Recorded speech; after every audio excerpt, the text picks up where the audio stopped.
Boa noite a todas e todos.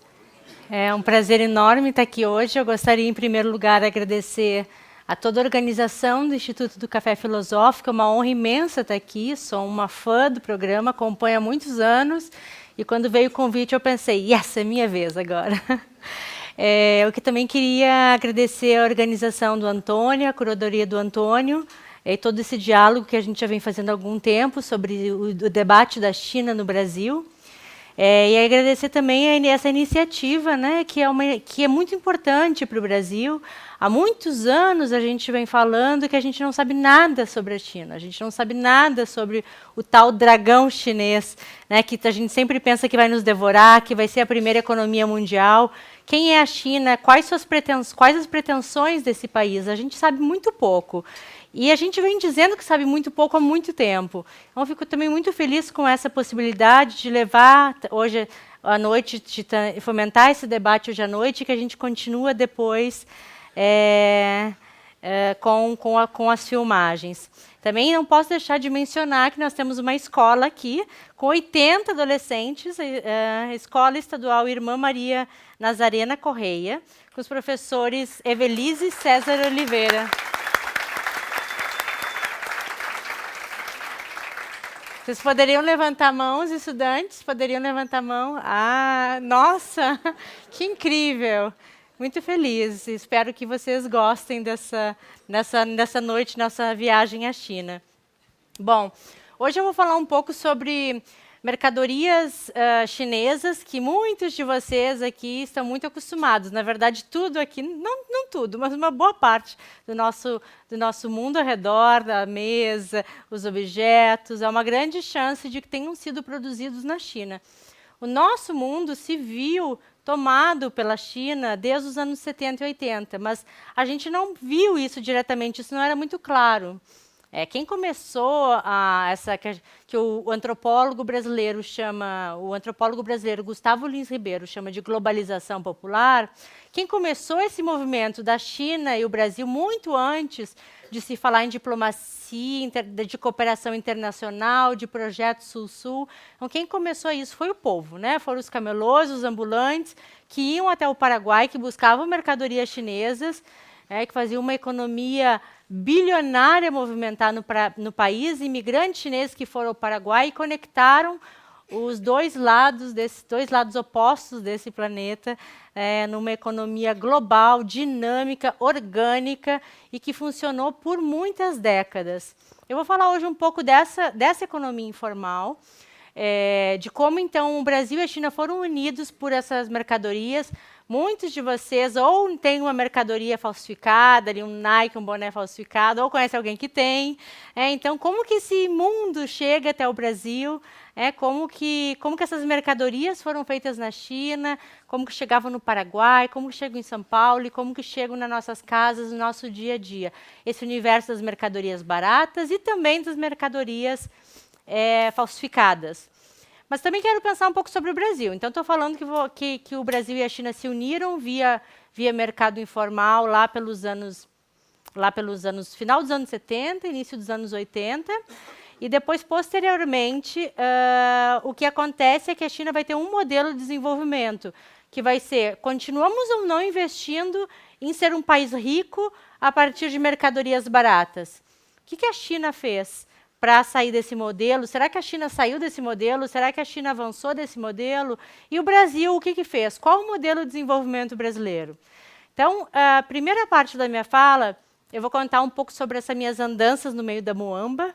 E aí, depois disso, eu vou concentrar a segunda parte para apresentar um pouco da China contemporânea hoje para vocês. Essa China que a gente conhece muito pouco, de uma China extremamente contemporânea, moderna, dinâmica, porque a gente ainda tem um estereótipo, né, do chinês, da pirataria, da mercadoria que não funciona, enquanto a China hoje é um país que produz, já é o número 1 em registros de patentes no mundo, né? A China é uma grande potência da inovação, da inteligência artificial, e a gente ainda tem aquela imagem da China produzindo Made in China, né? Que no Brasil foi adaptado para o Made in Paraguai. Então, a minha fala vai ser essa. Eu vou começar contando uma pequena história para vocês, que eu acho que é a história que resume o que eu quero falar sobre o Brasil e sobre a China. Eu fiz trabalho de campo nesse circuito da Moamba, da pirataria, por 10 anos, de 99 a 2007. E aí, durante esse período, eu passei 5 anos trabalhando num camelódromo, porque eu sou antropóloga. E os antropólogos fazem etnografia. E nós, etnógrafos, a gente tem que viver a realidade do que a gente estuda. Então, para isso, eu passei 5 anos num camelódromo, indo diariamente, muitas vezes trabalhando no camelódromo. Comecei também a viajar com sacoleiros por Paraguai nas excursões em busca de mercadorias. E o que aconteceu foi que eu me acostumei a fugir da polícia, né? Por muitos anos eu via um policial se aproximando e alguém dizia, olha o rapa, e a gente saia correndo. Né? Que é assim que funcionou. E eu acostumei meu corpo de pesquisadora a ver a polícia e ficar com medo. Quando eu comecei a viajar com sacoleiros, posteriormente, era mais tenso ainda, porque tinha polícia nas estradas. Então, a gente via a polícia, era certo. A Rosana estava lá na delegacia, carregando a muamba junto com os sacoleiros. Então, foram muitos anos desse tipo de fazer pesquisa. O que aconteceu, depois de muitos anos nessa dinâmica, aprendendo a correr da polícia, eu vou para a China. E eu penso, bom, onde é que eu vou estudar na China? O que eu vou estudar para compreender como essas mercadorias são feitas? E aí eu decidi, então, ir para um grande camelódromo chinês que vendia falsificação. Nem era como os nossos camelódromos daqui, que tem uma ou outra coisa mais escondida. Não, era falsificação generalizada. E aí eu, conversando com as vendedoras, nisso começa a vir a polícia, e eu saio correndo e começo a gritar, a polícia está vindo. E aí ela diz assim, que nada, tá tudo bem. E chegou, abraçou o policial e disse, quer um presentinho? Daí eu nunca me esqueço, né? Não, aqui na China tá tudo bem, isso faz parte da nossa dinâmica. Aí por que eu estou contando essa história que eu acho tão significativa? Porque, na verdade, ela resume o próprio argumento do meu livro, né? Desse meu último livro, que tem em português, chamado Made in China, também tem em inglês, chama Counterfeit Itineraries, e que é um pouco o resumo do argumento, né? De como que o Brasil e a China enxergam esse mercado de produção de mercadorias baratas. Então, mas isso diz muito sobre concepções filosóficas, sobre concepções culturais, sobre capacidade econômica, capacidade de barganha política, sobre trajetórias históricas diferenciadas que fez com que a China, por muitos anos, sustentasse esse modelo de produção de mercadorias baratas, de informalidade e muitas vezes de ilegalidade, sempre ali naquela linha tênue da informalidade e da ilegalidade, dizendo, não, esse é o nosso modelo de desenvolvimento e nós vamos bancar isso frente às organizações. O que o Brasil fez ao longo de toda a sua trajetória? Coibir e botar a polícia em cima dos vendedores ambulantes, em cima da sua economia informal, em cima de uma grande potência criativa de trabalhadores. É esse o modus operandi do Brasil há décadas. Na verdade, eu tenho uma longa pesquisa que mostra que, na verdade, esse modus operandi ele é de séculos, né? Ele vem desde a abolição da escravatura. Eu vou voltar a falar sobre isso. Mas o que eu quero dizer é que, de um lado, eu corria da polícia, por que isso? Porque nós temos um Estado no Brasil que enxerga a informalidade, a economia informal, como algo que está fora da economia, como algo que não dá dinheiro, como o Brasil que deu errado. E na China, nós tivemos um grande investimento do Estado dizendo, esse povo que está trabalhando aqui, ele faz parte da nossa construção de Estado, faz parte da nossa construção de noção de nação, e a gente vai bancar esse modelo. Então, o que é exatamente essa rota que eu estava falando? Vou explicar mais ou menos, porque tem muitos jovens aqui, não é da minha geração, que tudo passava pelo Paraguai. Não sei se para vocês, jovens, faz tanto sentido essa ideia do Paraguai. Mas para nós, numa geração que viveu os anos 80, quando a gente via uma mercadoria que se mexia, um brinquedinho, falava, uau, isso é coisa de gente muito rica. Porque essas coisas não tinham no Brasil, né? As pessoas tinham que ir para Miami para buscar produtos manufaturados. Isso entra no Brasil nos anos 80 via Paraguai. E entrava também o primeiro videocassete, que essa geração nem sabe o que é, né? O videocassete, quem não teve o primeiro videocassete, né, de camelódromo, muitos de nós tivemos. Então, toda uma geração de produtos que era muito caro ao cidadão comum passa a ser popularizado via Paraguai. E aí mesmo quem é muito jovem sabe, né, deve se lembrar dessa imagem das pessoas com sacolas, correndo a Ponte da Amizade para entrar com as mercadorias no Brasil. Para vocês terem uma ideia, esse mercado, a gente pode chamar de globalização popular, como eu falava, ou de globalização por baixo, esse mercado movimentava uma economia de 2 bilhões por ano. E já chegou a ser, em determinado momento, 50% do PIB do Paraguai, ou seja, era muito importante. Então, como é que isso ocorre? Vamos pensar um pouco mais para trás, pensar um pouco mais para a China. A China, ela passou por um período de grande destruição do seu território, de humilhação, chamado o século da humilhação, no século XIX, depois da Guerra do Ópio, que é uma guerra imperialista que destrói a China, devasta o território. A China vai entrar num momento de polarização muito forte, polarização política muito forte, e por muito tempo vai ter o seu orgulho nacional ferido. Mas antes de entrar, por que a Guerra do Ópio é tão importante? Porque a Guerra do Ópio é um momento onde a China tem uma das maiores economias do mundo, controlados pelos portos de Cantão, né, da província de Guangdong. E aquela região é considerada pelos especialistas, em termos topográficos, hidrográficos, a região mais perfeita do mundo para exportação.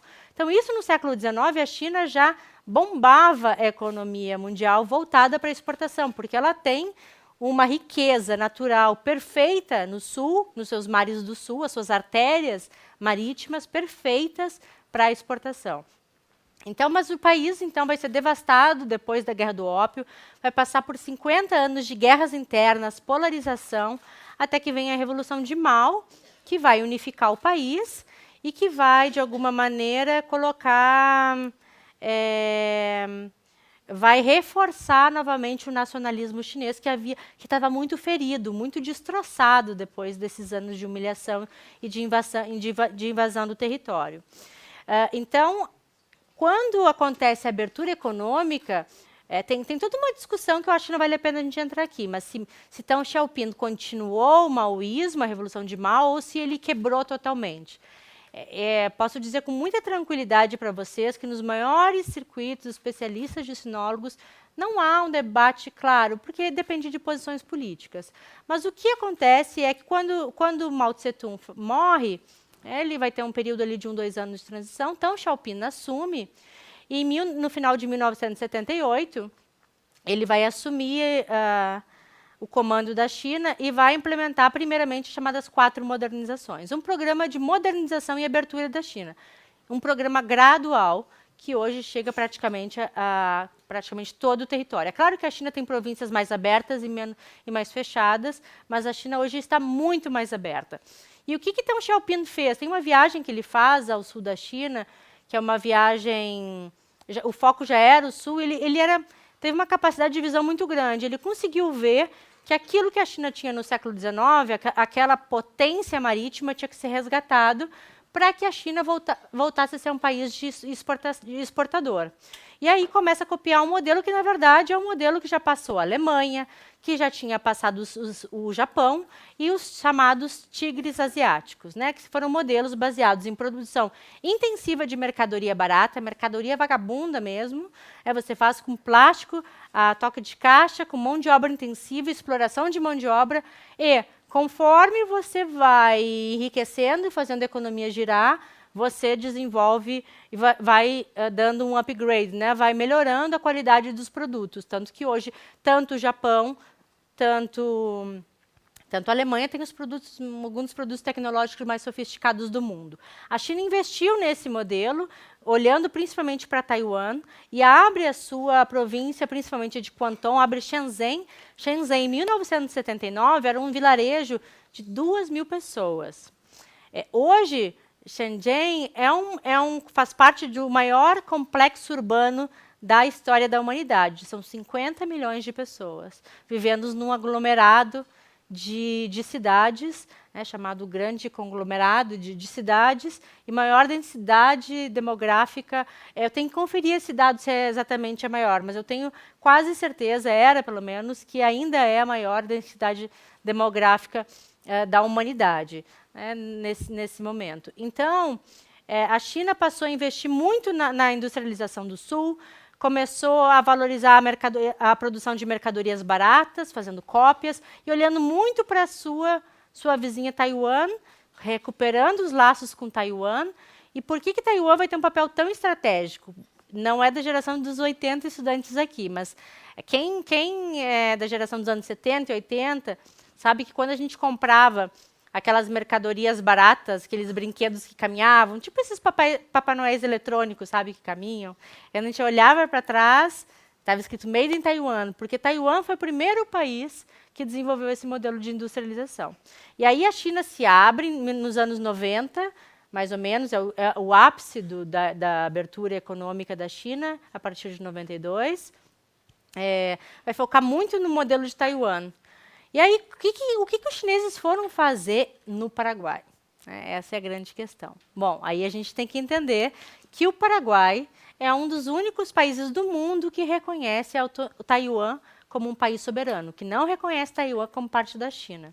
Então, nos anos 70, quando Taiwan era a China de hoje, Taiwan era grande centro de produção de mercadorias baratas e bugigangas, e algumas cópias, ofereceu um acordo com o Paraguai, fizeram um acordo diplomático, né, em troca também de suporte financeiro. O Paraguai aceitou, abriu as portas de imigração. Então, com isso, foram milhares, dezenas de milhares de taiwaneses para a Ponte da Amizade. Nesse momento também já tinha a Ponte da Amizade aberta, a Ponte da Amizade que une Foz do Iguaçu à Cidade do Leste. Então, você vai ter um fluxo migratório de taiwaneses imenso que vão começar a exportar de Taiwan todo esse mundo de mercadorias baratas que vão começar. Os camelôs no Brasil começam a saber disso e começam a se transformar. Nisso, nos anos 80, a China copia o modelo de Taiwan. A China daí se abre, não é uma ilha pequena, é a China, nós estamos falando de um país de 1 bilhão e 300 milhões de pessoas, produzindo a toque de caixa mercadorias, e aí as pessoas de Guangdong se juntam à comunidade taiwanesa no Paraguai. E aí você vai ter uma comunidade lá que já chegou a 30 mil pessoas, numa cidade muito pequena, como Cidade do Leste, importando muitas e muitas mercadorias da China. Roupas, tênis, bolsas, tudo que vocês podem imaginar, que eu chamo de muamba, de mercadoria, bugiganga, mercadoria barata, chaveirinho, coisinhas baratas. Então, o Paraguai já chegou a ser a segunda maior zona franca do mundo. Era um espaço gigantesco de circulação de mercadorias baratas e também, é claro, que tinha muita ilegalidade nesse circuito, né? Nos anos 90, o Brasil passa por uma crise, 50% da população está na economia informal, e o Paraguai começou a bombar com uma ponte assim aberta, uma veia aberta, pronta para entrar mercadorias. O que todo mundo que está desempregado faz? Vai para o Paraguai e começa a buscar mercadorias. Então, é um momento de explosão dos camelódromos que vendem mercadorias eletrônicas, celular, capinha para celular, antigamente CDs. É todo esse universo que chega no Brasil via o Paraguai. Então, isso foi um circuito que movimentou uma economia, como eu já falei, gigantesca, estimada de 2 bilhões por ano, muitas famílias de imigrantes chineses, de camelôs do Brasil todo, constituíram suas famílias, suas redes, suas histórias econômicas nesse circuito. Essas mercadorias fizeram parte de muito do nosso cotidiano, ainda fazem, porque as mercadorias, muitas ainda vêm do Paraguai, embora a gente não se dê conta muito disso, né? E o que eu, Rosana, fiz para estudar esse mundo? Eu comecei a faculdade com 20 anos, e isso era 1999, e eu decidi que meu primeiro objeto, minha primeira pesquisa, eu queria estudar na época Sociologia do Trabalho, mas era para Antropologia, minha primeira pesquisa seria sobre o camelódromo. Eu adorava o camelódromo, adoro os centros urbanos, adoro o centro de São Paulo, adoro o centro do Rio de Janeiro, adoro o centro de Porto Alegre. Sou de Porto Alegre, como vocês já devem ter percebido pelo meu sotaque. Então, em Porto Alegre, eu decidi ir para o camelódromo, e aí a primeira vez que eu olhei, cheguei lá, era bastante jovem ainda, olhei para aquela mercadoria, era da Calvin Klein, que é uma marca ainda, eu acho que ainda é um pouco famosa. Eu olhei e falei, da onde vem isso, né? Daí eu olhei assim, Made in China. E isso, eu pensei assim, meu Deus, como é que chegou aqui nesse camelô essa mercadoria? E eu pensei assim, eu tive orientadores muito generosos que falaram, Rosana, você vai seguir a rota dessa mercadoria ao contrário.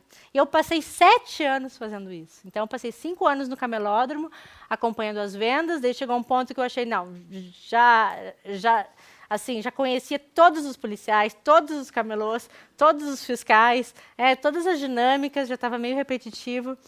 E aí decido começar a viajar com sacoleiros para o Paraguai. Daí é uma parte mais tensa da minha pesquisa, porque eu começo a encontrar o que a gente chama, no estudo da propriedade intelectual, né, que é de proteção às marcas, de proteção ao direito autoral, de enforcement, a grande momento de repressão à pirataria no Brasil.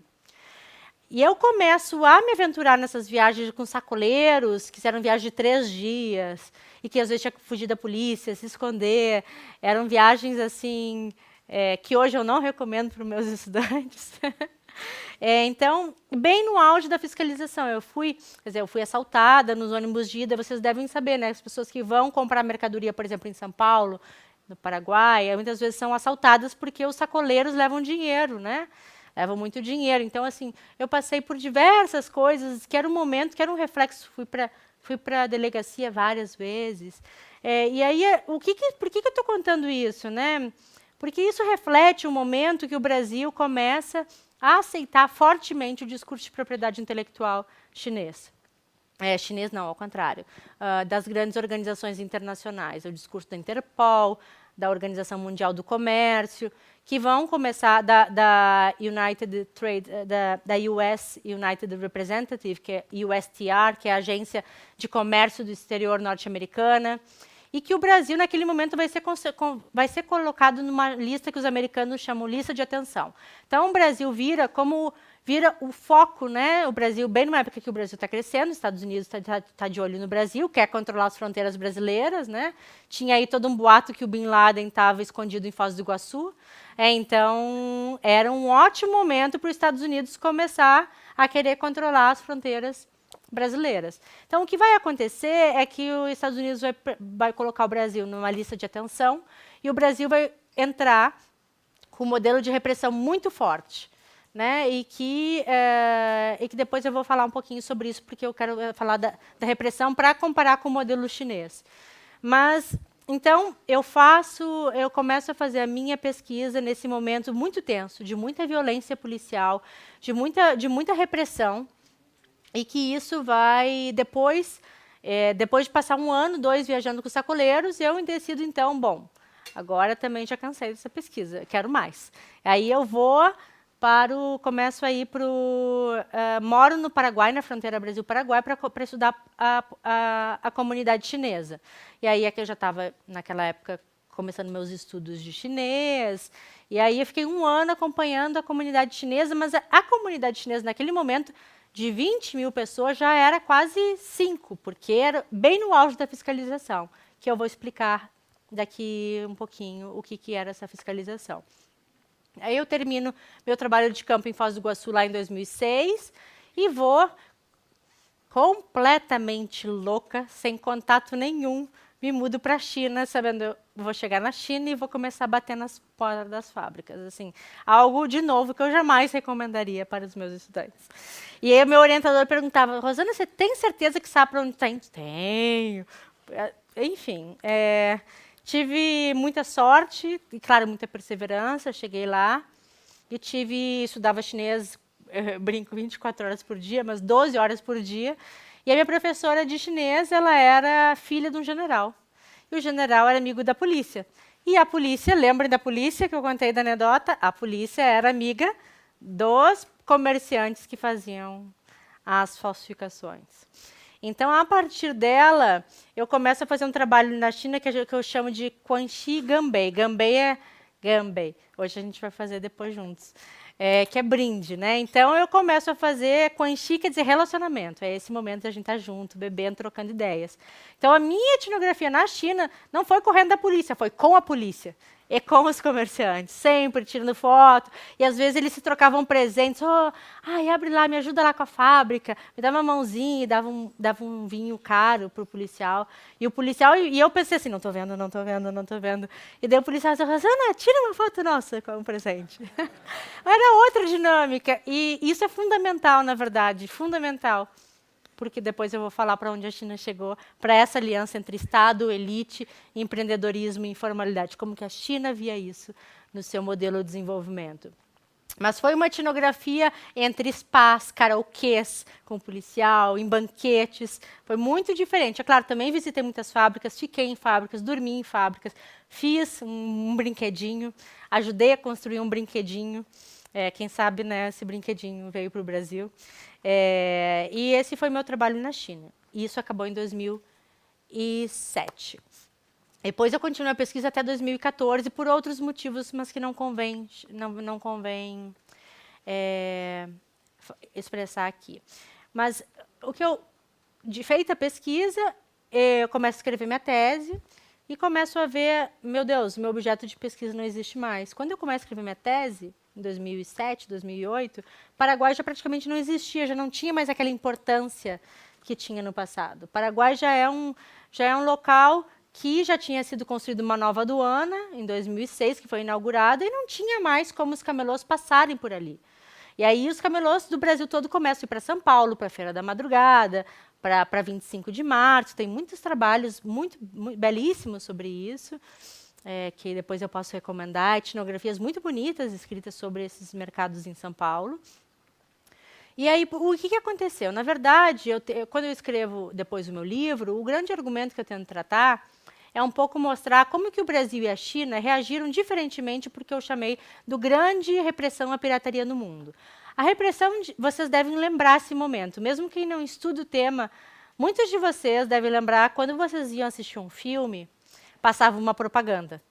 E que dizia que, sei lá, o seu CD, se você botasse um CD pirata ali, o seu aparelho ia explodir. Ou aquela do troco por bala, vocês lembram que tinha um camelô que vendia CDs piratas, daí alguém chega lá e ele pergunta, o camelô pergunta, posso te dar o troco em bala? E daí ele dá um monte de bala de arma de fogo em troco, né? E daí termina, pirataria é o crime organizado. E aí, então, esse é um momento de muito incentivo, de muito investimento nacional brasileiro massivo. O governo brasileiro vai investir tudo, porque como o Brasil entrou numa lista prioritária, ele perdia acordos internacionais. Então, o Brasil tinha que sair, e o Brasil estava prestes a sediar a Copa, as Olimpíadas, o Brasil era um país emergente, o Brasil tinha que seguir aquele padrão. E o Brasil começa, como é que o Brasil vai resolver isso? Né? O Brasil vai resolver isso a partir da maneira como sempre resolveu, tratando os grupos mais pobres, marginalizando os grupos mais pobres e querendo retirá-los dos centros urbanos. Né? Tem uma antropóloga, Eunice Duran, e, na verdade, todo o pensamento sociológico também vai falar sobre isso, teoria do pensamento brasileiro, sociológico, clássica, vai mostrar que, historicamente, o Brasil se constitui a partir de dois Brasis. Uma ideia de dois Brasis. Um é o branco, civilizado, europeu, aquele que sempre quis que as cidades, que os centros tivessem cafés europeus, para que as pessoas circulassem como se estivessem na Europa. E um Brasil que é o Brasil real, das pessoas comuns, das pessoas que não têm emprego, das pessoas que estão se virando. Mas esse Brasil, entre aspas, que se vê como civilizado e que vê esse Brasil marginalizado, aí cria o termo marginalização, marginalidade, vem daí, né? Como que todo esse contingente de imigrantes internos, depois de escravos libertos, né? Todo esse contingente que vai ocupar as ruas e que começa a fazer biscate, começa a vender quitutes na rua, todo esse contingente vai ser fortemente perseguido. Historicamente, se vocês fazem pesquisas de qualquer história urbana de São Paulo, de Rio, das grandes cidades brasileiras, Belo Horizonte, a tentativa de tirar os camelôs da rua é desde o século XIX, desde o século XVIII, na verdade, em Porto Alegre constantemente. É um sonho das elites que, como os centros da cidade, isso é até uma coisa meio engraçada, como os centros da cidade têm um pouco de arquitetura europeia, né, porque são aqueles prédios antigos, as elites, de alguma maneira, sempre ficaram ressentidas, né, de que nunca conseguiram ter aquele mundo dos cafés europeus que sempre quis, né, mas elas vivem no Brasil, né, e o Brasil é isso, é um Brasil colorido, literalmente colorido, das mercadorias, das muambas. É um Brasil multicultural, mas as elites governantes, né, tanto comerciantes, associações de lojistas, do comércio, da indústria, que governaram parte do Brasil, que sempre fizeram lobby com o governo, e os governantes sempre fizeram parte de uma elite branca que não se vê nesse Brasil múltiplo, né? Que sempre quiseram botar os pobres cada vez para mais longe porque eu não quero ver. Sempre viu isso como o Brasil que não deu certo. Isso é fundamental porque a China tem uma maneira oposta de enxergar. A China tem uma maneira mais compreensiva de ver a sua própria população.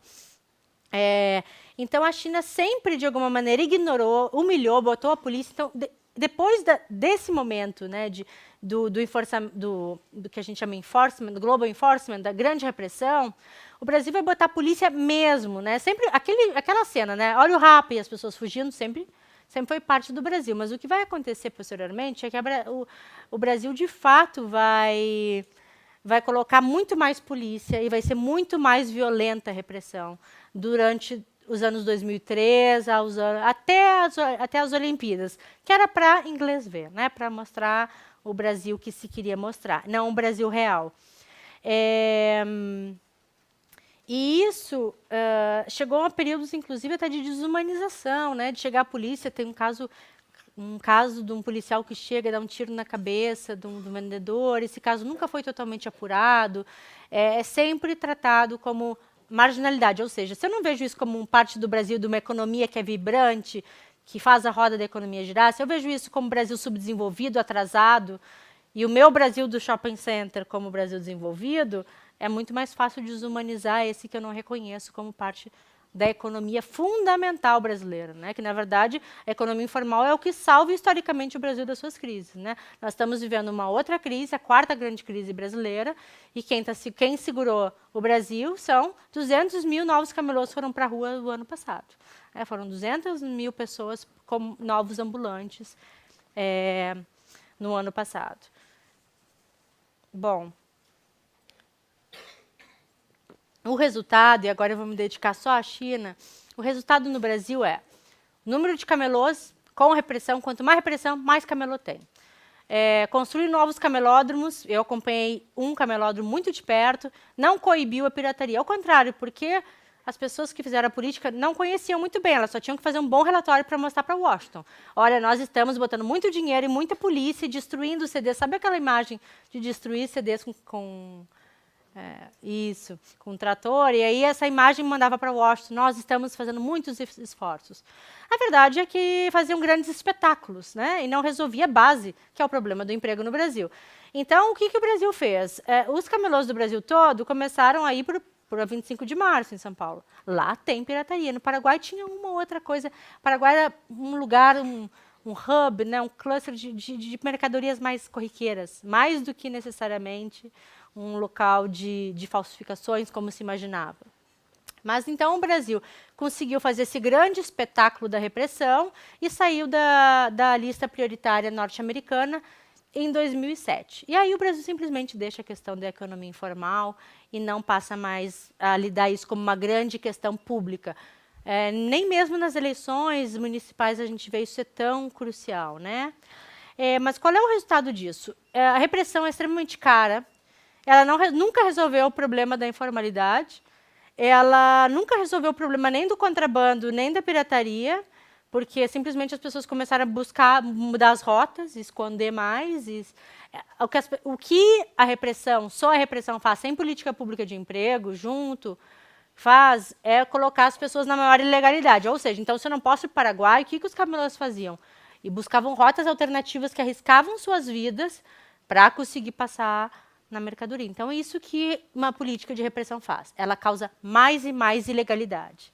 Né? Já ouvi isso de autoridades com quem discuti o tema, autoridades brasileiras, que eu não vou mencionar o nome, porque estamos gravando, mas de que em determinado momento o Brasil já tinha gasto, acreditava-se que o Brasil já tinha gasto mais em controle de pirataria, com a nova aduana, com toda a operação, que foi uma operação gigantesca. Se vocês veem as imagens, vocês não acreditam, conseguiram parar ônibus por ônibus que passava do Paraguai.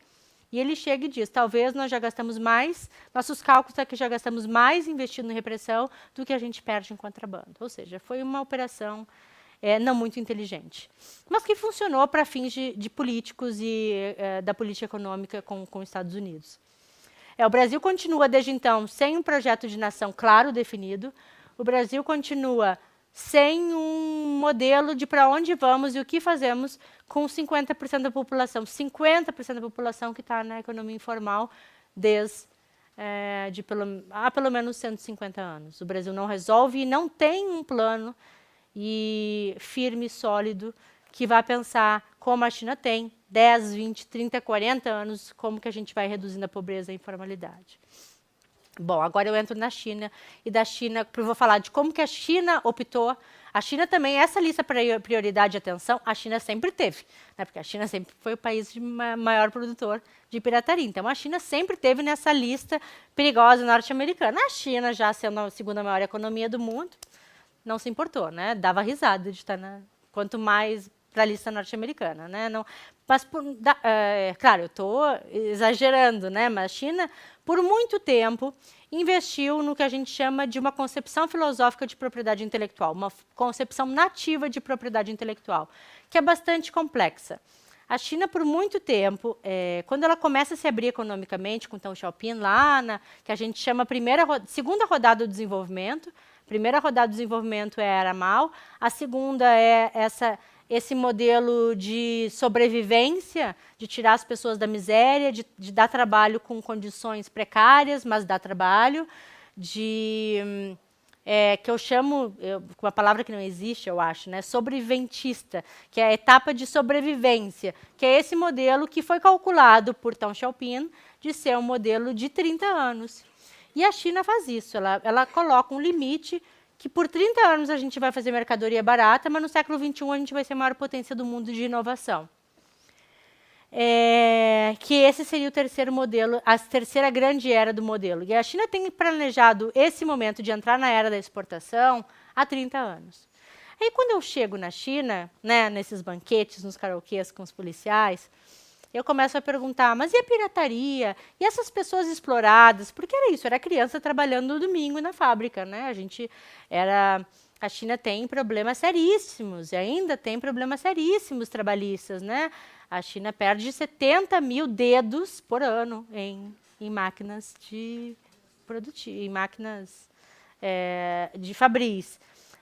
Os casos registrados de pneumonia de trabalhar nas fábricas, porque eu simplesmente uma coisa um pouco museu nacional, né? Simplesmente não tinha que renovar algum aparelho anti-incêndio, e não há esse dinheiro, não há esse investimento privado, porque tem que ser a mercadoria mais barata possível, então negligenciam total a segurança dos trabalhadores. Então, a quantidade de pessoas que morrem queimadas na China é brutal. Eu posso passar depois esse dado para vocês, mas centenas de milhares de pessoas. O número de pneumonia de pessoas que morrem nas linhas de produções é de milhões, só de registros, só na província de Guangdong. E isso porque as pessoas procuram o hospital, porque quem trabalha na China, nas fábricas, são imigrantes internos. Então, vocês imaginam que vem alguém do Nordeste, vai trabalhar em São Paulo, e essa pessoa se torna um imigrante ilegal e perde todos os direitos, o direito de usar o SUS, por exemplo. Então, os imigrantes chineses que trabalham em Guangdong, que não têm o chamado sistema de residência, eles acabam trabalhando na ilegalidade. Então, a gente não tem nem os registros de quantos dedos se perdem, de quantas pneumonias. Esses números são números por baixo, porque essas pessoas não acessam nem os hospitais para estar nesses registros. Então, a situação sempre foi muito crítica. Nunca foi, ai que lindo, a China tem um plano, sempre foi muito tenso. A China tem um plano, mas é à custa do sofrimento humano. Eu venho trabalhando há alguns anos na questão de direitos humanos, trabalhista, né, para pensar todo essa... É esse mesmo o modelo de desenvolvimento que a gente tem que investir. É esse modelo mais industrialização para gerar. Eu sempre fui muito cética em relação a isso, porque sempre tive muita simpatia aos movimentos trabalhistas. Mas o que acontece é que nesse momento que eu estou fazendo entrevista nos banquetes, com as autoridades, eles sempre me diziam, não, Rosana, daqui 30 anos... Primeiro eu achava que eles não iam querer falar de pirataria, né? Iam ter vergonha. Não, a gente copia mesmo, é isso aí, porque é o modelo é a maneira como os países em desenvolvimento têm de crescer. A Alemanha fez isso, o Japão fez isso, nós estamos fazendo. A nossa lei de propriedade intelectual é diferente do Ocidente. Nós entendemos que propriedade intelectual é uma lei ocidental que serve para proteger os países ocidentais, mas sempre um discurso nacionalista muito forte. E aí eu ia entrevistar com os empregados das fábricas, eles falavam a mesma coisa. Não, está tudo bem, minha vida está muito melhor aqui, mesmo trabalhando domingo, eu mando dinheiro para minha família. E eu sempre pensava, de alguma maneira, naquela época, parecia um grande cinismo, né? Porque o que eu via? Elites, novas elites enriquecendo absurdamente, com carros mais caros do mercado, bebendo vinhos de $200, fumando um cigarro, que é o cigarro do mal, né? Porque é muito prestígio fumar alguns cigarros na China. Fumando a marca do cigarro de mal, que é um cigarro vermelho que você deixa assim na mesa, que cada carteira custa R$ 150, fumando muito, né? Esse esbanjamento de elites em spas, as suas esposas, né, trabalhando, porque o universo que eu trabalhava era um universo muito masculino. Suas esposas com marcas caríssimas, um mundo de luxo, enquanto as pessoas estavam sendo exploradas, morrendo, perdendo partes, sendo mutiladas nas fábricas. Então aquilo me soava como um grande cinismo. Ah, não, a gente sabe o que é bom para o povo, a gente sabe que isso vai dar certo, né? E aí, mas o discurso da China, das autoridades, e aí por isso que eu não corri da polícia, eu jantei com a polícia, sempre foi dizer, esse é o nosso caminho, nós sabemos para onde nós estamos indo, né? A gente tem um rumo, a gente daqui 30 anos vai superar essa fase do desenvolvimento e nós entraremos, então, numa fase de desenvolvimento de inovação. Isso tem muito a ver, né, também com uma questão e aí, filosófica de definição também de propriedade intelectual. A China vê historicamente a cópia como algo importante, como algo... Quem copia está fazendo um elogio. A cópia é algo que deve ser feita, uma noção que a gente chama de noção aberta de propriedade intelectual. Então, a China sempre viu o mundo das cópias como algo que tem que circular, conhecimento como coletivo, né? E a China defendeu isso, inclusive, em organizações internacionais, dizendo o quanto era importante que os países ricos fossem solidários aos países em desenvolvimento, e que uma vez que os países em desenvolvimento fossem ricos, começava a colocar uma lei de propriedade intelectual mais rígida. Então, só para resumir essa parte, comparando o Brasil e a China, o que eu via no Brasil foi muita repressão e nenhum rumo. O que eu via na China, até então, nenhuma repressão, né? Muito pouca repressão, o que também não é bom, não é um elogio que eu estou fazendo à China, porque também não acho positivo que o não controle das fábricas fazia com que as pessoas morressem nas fábricas pelas condições, né, insalubres que viviam. Mas a China tinha um modelo oposto, que era não repressão, naquele momento, e de pensar e com um plano definido por 30 anos. E o que eu sempre achava que esses meus interlocutores de pesquisa estavam me enrolando, né? Dizendo, está enrolando a estrangeira, né? Dizendo, não, isso aqui é enquanto eu estou enriquecendo. Eu via claramente o crescimento da desigualdade na China. Aí, quando eu volto lá, eles até usavam a metáfora do gato preto e gato branco, que é uma metáfora antiga do Deng Xiaoping. Que eles diziam assim, o Deng Xiaoping uma vez disse sobre reforma no contexto de reformas do campo, que não importa se o gato é preto ou branco, desde que morda os gatos, né? E aí os empresários todos me diziam isso nas entrevistas. Não importa se a economia branca legalizada é positiva, ninguém gosta do gato preto. Eu adoro gato preto, né? Mas, enfim, as pessoas... O gato preto não é tão bonitinho como o outro gato, mas ele é tão eficiente quanto, se referindo à economia ilegal. Mas aí, quando eu volto para a China, eu tenho ido para a China, tento ir anualmente, acompanhar, e quando eu tento me conectar com meus interlocutores de novo, eu chego nas fábricas, as condições das fábricas são completamente diferentes. A gente não encontra hoje na China aqueles mercados de falsificação. É impressionante o que um país mudou em questão de 10 anos. É absolutamente um novo país. Quem já foi à China, e se alguém já foi à China, se alguém for de novo, vai ver que em 3 anos a China é um novo país. Pequim é irreconhecível. Em 10 anos se tornou uma cidade completamente diferente. Aqueles mercados de falsificação, agora sim tem muita repressão, porque a China passou os 30 anos, a China entrou no novo modelo que agora acabou a farra. Ninguém vai produzir cópia. Então a China lança 3 grandes programas, todos com planejamento, né? De 20, 30 anos, porque é um regime também único, do partido único, então eles conseguem manter um planejamento. A China, então, vai lançar um Quanton 2020, que é a província, que é para a província estar produzindo inovação até 2020, isso ela lançou já faz 20 anos. Lançou o programa Made in China, está todo dia nos jornais chineses, esses programas. Made in China 2025, e já faz muito tempo, que é para ressignificar Made in China. Se a gente vê uma coisa assim, Made in China, a gente às vezes pensa que não é tão boa qualidade. Tanto que quando a gente vê um produto aí, um produto da Apple, né, está escrito desenhado na Califórnia, né, porque não está escrito Made in China, porque é produzido em Shenzhen, a cidade onde eu fazia trabalho de campo. Mas é porque as pessoas associam ainda o Made in China a alguma coisa ruim.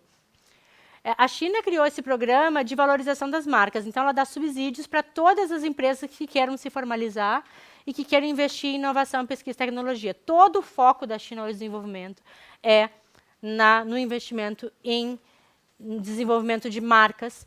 A China era um dos maiores produtos, em pouco tempo, um dos maiores consumidores de Apple do mundo, do celular, do iPhone. Hoje, a China usa a Huawei, a sua própria marca. Aquelas marcas desesperadas que os chineses, aquelas filas desesperadas que os chineses faziam na frente da Apple, já não é mais a mesma coisa. Os chineses consomem os seus celulares. E aí que eu acho bem interessante, voltando à questão do que eu falava da criatividade do povo. Porque a China entendeu que nesse mercado popular de informalização e de cópia, isso é uma questão bem importante, ali tinha muita criação, porque a China tem uma outra concepção de cópias, como eu falei antes, né? Uma concepção filosófica que a cópia ela não é só uma cópia. Quando você copia, você cria, né? O aprendizado todo se faz por cópia e você coloca uma coisa sua. Então a China criou os celulares mais criativos, copiando, chamado Shanjai. Shanjai é uma cópia muito vulgar, e que os celulares na China, que já correspondem, 30% dos celulares chineses hoje são Shanjai. E muitos desses Shanjai se transformaram nas melhores marcas do mundo hoje, não do mundo, mas as melhores marcas chinesas, grandes marcas chinesas, e que são modelos hoje para o mundo todo em termos de criatividade, porque começava com uma cópia do iPhone, uma cópia meio torta, que a Shanjai é uma cópia bem vagabunda. E aí, daqui um pouco, então, os chineses acham melhor com o iPhone, porque ele foi adaptando um iPhone com a necessidade chinesa, e hoje a China, né, é um país... a China é o país que inventou, na dinastia Tang, lá pelos séculos 7, 8, o dinheiro. Foi a China que inventou o dinheiro de papel. A China é o primeiro país que eliminou o dinheiro. A gente não consegue mais usar dinheiro na China. Nem cartão de crédito. A China passou, né, do dinheiro para o celular do WeChat. Imagina vocês no Zap de vocês, o WeChat é o WhatsApp. E todo mundo paga com o seu código de barras do WhatsApp. Então, qualquer camelô na rua tem um códigozinho, você vai lá, transfere o dinheiro de um WhatsApp para o outro. A China não usa mais dinheiro. O país que inventou o dinheiro não usa mais, né? Então, assim, a China, nos últimos anos, ela tem a Didi, né, que é a Uber chinesa, enfim, todas essas grandes indústrias, grandes empresas hoje do mundo, a China tem o controle, claro, e aí com muita repressão ainda, né, com muito controle do Estado chinês sobre tudo que é produzido, sobre tudo que é lançado. E nesse mundo, a China também criou algo que é pensar os novos sujeitos chineses, né? Quem são esses novos sujeitos chineses? Eu chamo isso em alguns artigos da era dos ismos. O que é essa era dos ismos? É a era do individualismo, que passa de um sistema coletivismo por um momento consumismo, né? A China passa por um momento, já é o segundo maior mercado consumidor do mundo, o segundo maior mercado consumidor de luxo do mundo, provavelmente será o maior do mundo muito em breve. O consumo é algo muito importante na vida urbana chinesa. A China se urbaniza absurdamente, vai criar novos sujeitos com toda uma ideia ocidentalizada de romantismo também, por isso que eu falo os ismos, né? Que é todo esse pacote do individualismo que vem junto com a abertura econômica, com o liberalismo, que a gente chama na antropologia de um self-neoliberal. O que é isso? A literatura vem trabalhando como se os sujeitos chineses não é que eles se atiram para o mercado e passam a ser individualizados, individualistas e que só consomem e esqueceram a família. A literatura mais filosófica, antropológica, hoje sobre o tema, vem mostrando que a nossa capacidade como construção de sujeitos, ela é, na China, bipartida, ela é dividida em dois selves. Uma parte do meu eu, ela está com foco lá no partido. É o chamado parte do meu eu nacionalista. A outra parte do meu eu, porque o partido aceitou, o partido deixou, o partido permitiu essa pequena liberdade, se atira no mercado, no consumismo, nas festas, na liberdade, enfim, inclusive em liberdade de expressão. Isso, a literatura também mostra que o governo aceitou que isso acontecesse. O governo abriu uma brecha. Vocês podem consumir, porque chegou um momento que a China produzia tanto que se os chineses não consumissem a própria mercadoria, se continuasse com aquela ética maoísta e todo mundo vestido igual de verde oliva, não tinha como, porque tinha excedente de produção. Então, chega um momento que a China, o governo diz, consumam, consumir é bonito. Empreender é bonito. Empreender é a palavra mais importante na China hoje. E não é à toa, todo mundo quer ser empreendedor, né? Tem um ditado já dos anos 90, que entre 1 bilhão e 300 milhões de pessoas, 1 bilhão se chama de boss, de chefe, né? Porque é isso, todo mundo autoempreendendo, todo mundo nesse self, nessa metade do meu eu, nessa coisa por empreender, por consumir, nesse mundo que a gente poderia chamar de mais ocidental e mais neoliberal. A literatura chama de neoliberal, mas não necessariamente com o sistema econômico, né? Mas com um sistema de privatização desse eu, né? De vinculado ao mercado, vinculado a formas de produção, vinculados a querer produzir, a trabalhar por si próprio, a responsabilidade a si pelo fracasso e não mais ao partido. Não é a sociedade, o partido, uma sociedade socialista que tem responsabilidade sobre mim. Eu tenho responsabilidade pelo meu próprio fracasso. E não é à toa hoje que o segundo maior número de suicídio na China é devido ao empreendedorismo, porque a pressão é muito grande para eles terem sucesso. O que acontece, o primeiro número de fonte de suicídio, eu não sabia, acabei de saber de uma feminista na China, que é por violência doméstica, de feminicídio, né? Primeiro número de suicídios. Então, a China hoje, por que eu digo que hoje, eu dizia que era um pouco hipocrisia, eles lá bebendo, enriquecendo, mas que tinha uma parte que ficavam dizendo, mas isso é o meu país, né? Isso, para mim, se explica por essa possibilidade que inclusive, o governo abriu, né, de que as pessoas tivessem pequenas liberdades, isso chamada liberdades de tutoria, que estão sendo tuteladas à distância. O governo está com o olho em tudo. Eu sei que você está fazendo, Big Brother. Eu sei que você está fazendo. Então, todas essas aberturas são muito controladas e a grande pergunta que fica é, até quando vão conseguir controlar? Porque quando você coloca sujeitos no mercado, aí tem um estudo clássico sobre isso, que fala sobre sujeitos na economia liberal, você também cria sujeitos mais demandantes por direitos, né? Então, o que vai acontecer é que muitas das pessoas que entram no mercado, compram o seu apartamento agora, que é aquela classe média típica, começa a fazer movimentos por moradia contra a especulação imobiliária, começa a ter movimentos de meio ambiente, movimento anticorrupção na China é o maior movimento que tem, porque o maior problema para os chineses é o movimento, o entendimento da corrupção.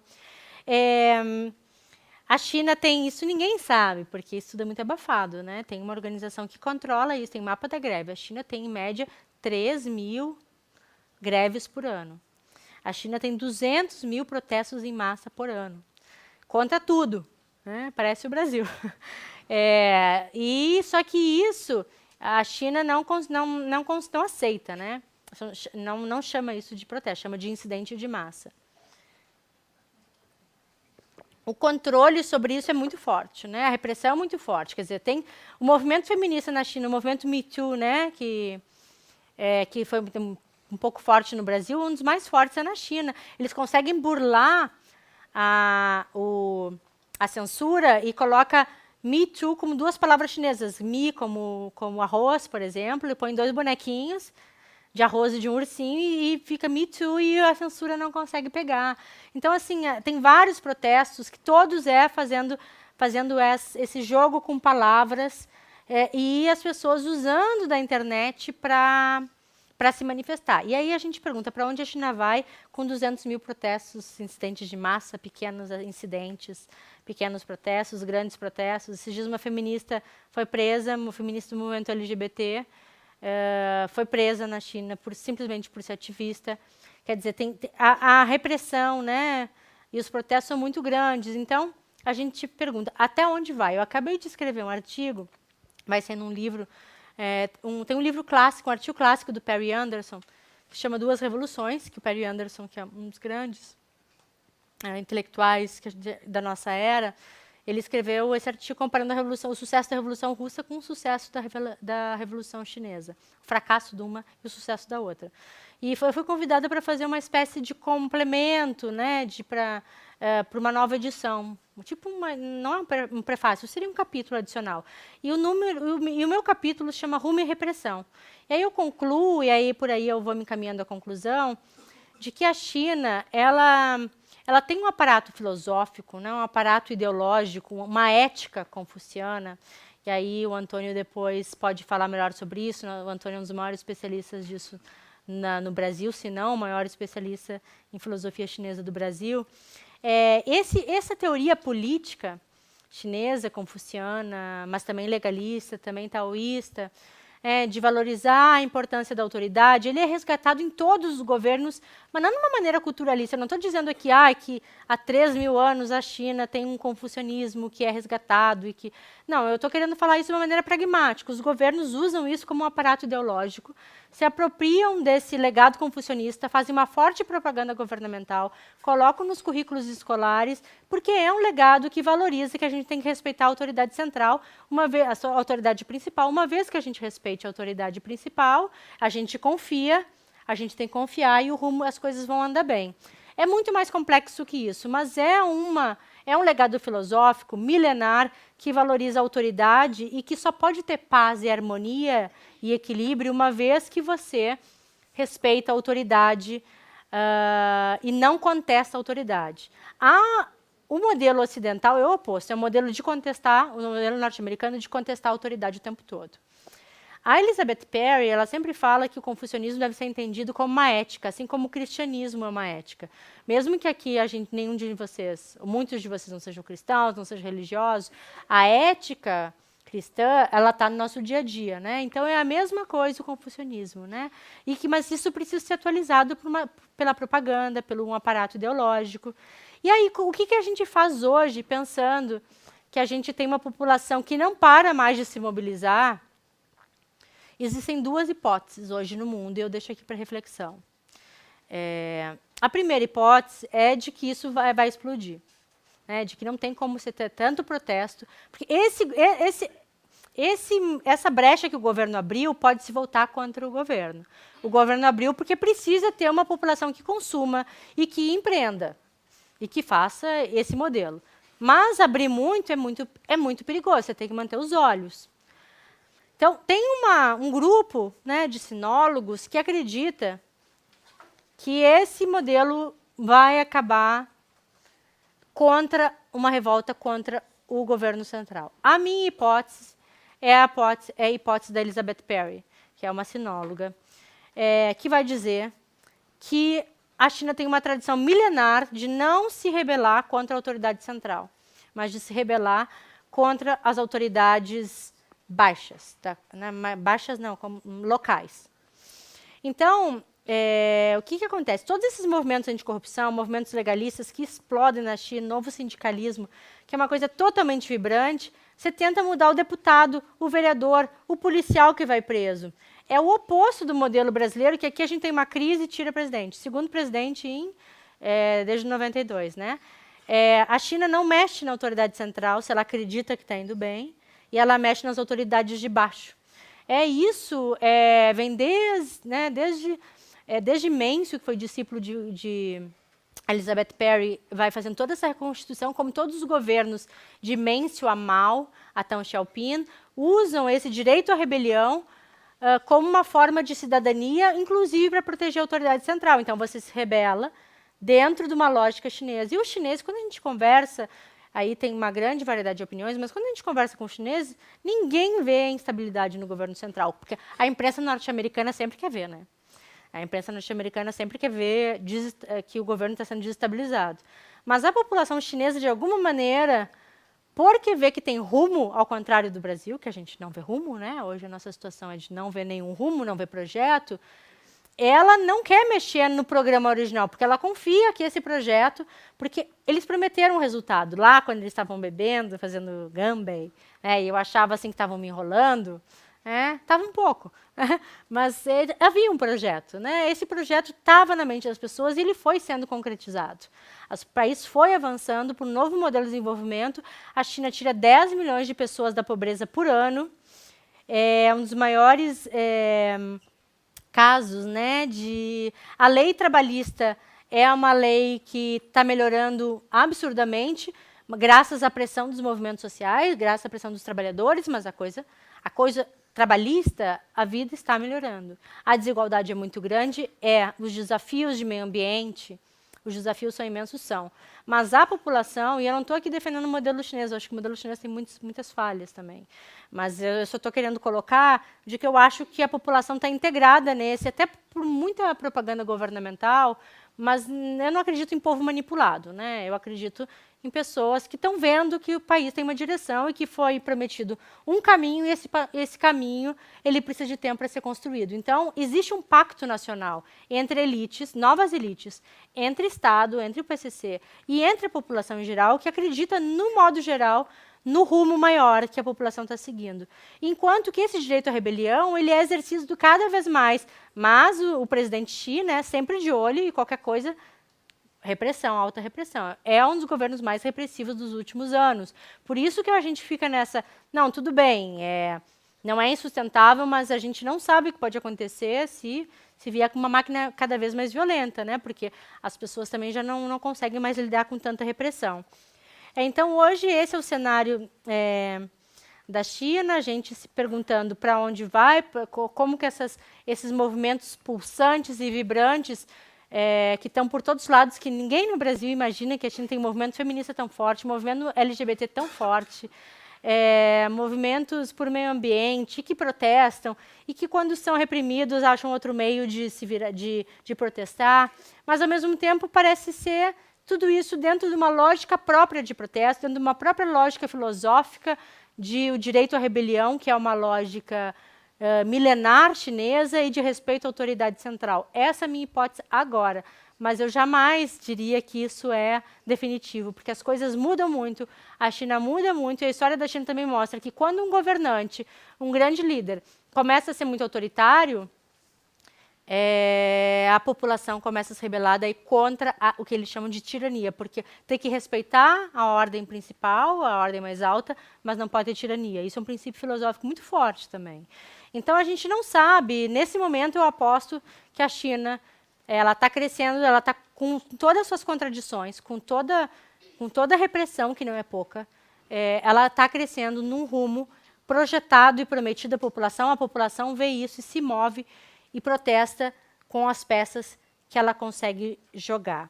E aí eu também termino pensando, e o Brasil nisso tudo? A gente, qual é o nosso projeto para daqui 10, 20 anos? Qual é o nosso modelo de desenvolvimento? Então, eu sempre me pergunto isso, que com todos os... Eu sempre defendo isso publicamente, de que, apesar de que eu discordo em 1000 pontos, e não importa o que eu concordo ou não com o modelo chinês, a China tem um rumo, e as pessoas veem. E o Brasil hoje se vê como um carrinho assim, descendo ladeira abaixo. Então, ficam esses pontos para a gente abrir para o debate e para a reflexão. Muito obrigada.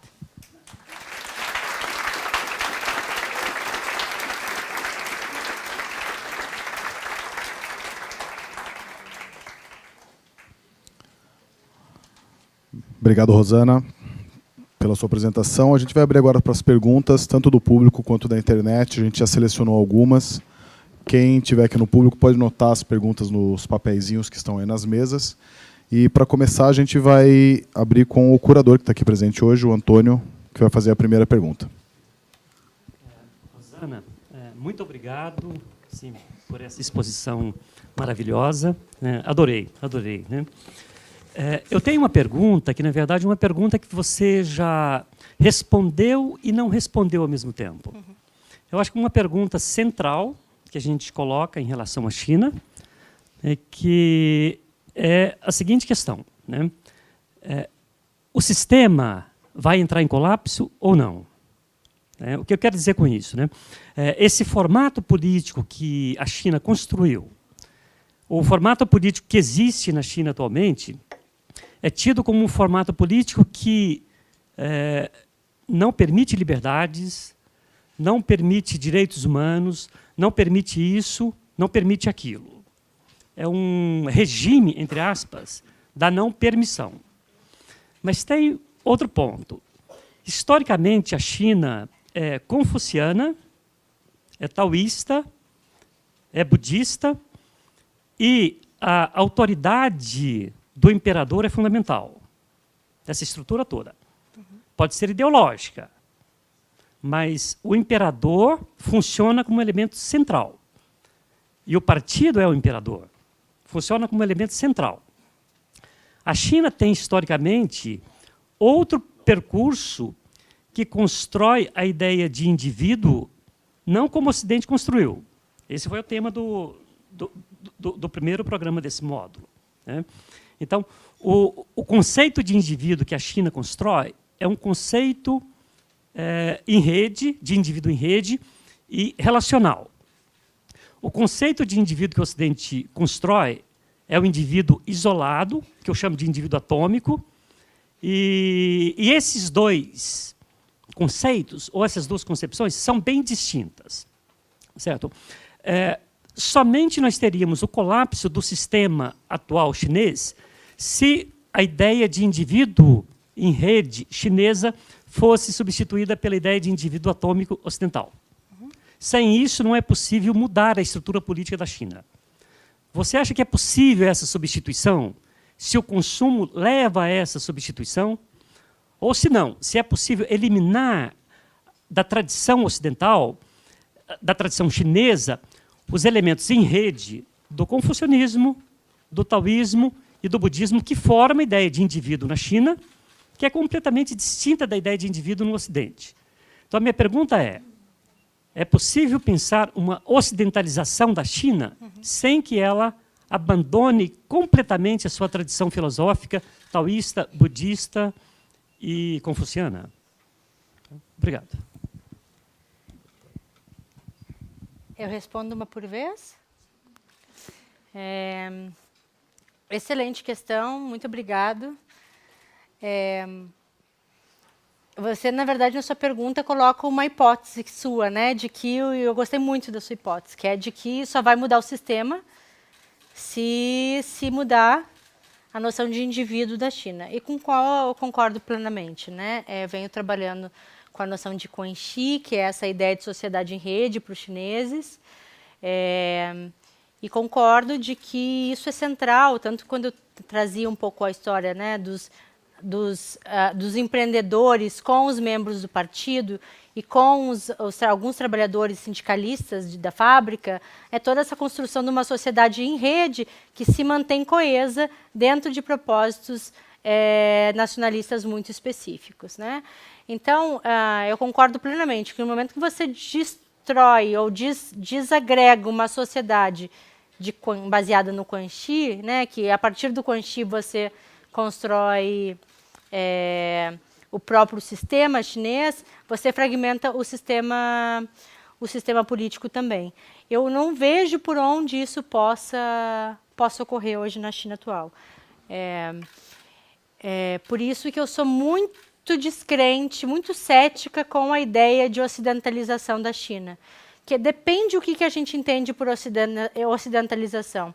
Claro que talvez seja uma ideia mais romântica minha de trabalhar muito com a ideia de indigenização, né? De que a China se apropria das mercadorias, se apropria dos sistemas, mas eu acho que a chave que nós temos para essa questão é a chave que alguns autores, né, como Arthur Kleinman, vem trabalhando com a ideia de uma possibilidade desse self dividido. Então, você tem um self, a maior parte do seu eu, que está vinculado a um sistema de família tradicional, que está vinculado ao partido, e isso é mantido.